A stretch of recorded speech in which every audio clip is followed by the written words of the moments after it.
Now to the ongoing efforts in Afghanistan, where General David Petraeus is now officially in charge of U.S. and NATO forces.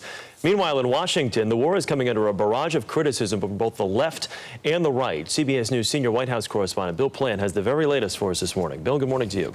Good morning, Chris. It's been a rough couple of months around here. The president's got a lot of problems on his hands: the oil spill, the economy, the jobless numbers. But Afghanistan is a particularly sore point because he's coming under fire from both Republicans and Democrats on the carrying on of the Afghanistan war. Today, we also celebrate all of you, the men and women of our armed forces, who defend this country we love. President Obama at a July 4th White House barbecue for U.S. service members and their families. A few hours earlier, General David Petraeus formally assumed command of the 130,000 coalition forces in Afghanistan.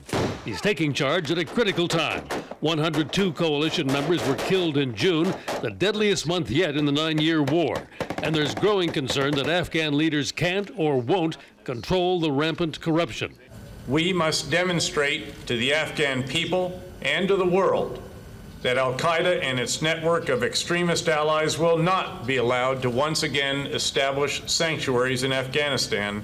Many Democrats want an end to the U.S. troop commitment in Afghanistan, while Republicans insist that the July 2011 deadline the president set to begin pulling out U.S. troops only makes General Petraeus' job more difficult. It's not fair to him and our troops and our civilian counterparts to be operating in Afghanistan with the belief that come July 2011, we're going to begin to withdraw no matter what. Meanwhile, in Iraq, Vice President Joe Biden made a surprise visit to U.S. troops on the 4th of July and urged Iraq's prime minister and his main rival to end a 4-month stalemate over Iraq's next government. My plea to you is finish what you started, a truly legitimate and representative government that meets the needs and aspirations of all Iraqi people.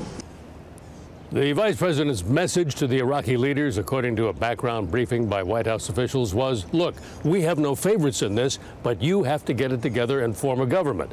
But tellingly, there was no report on what the Iraqi leaders said. Chris? CBS's Bill Plante at the White House for us this morning. Bill, thank you.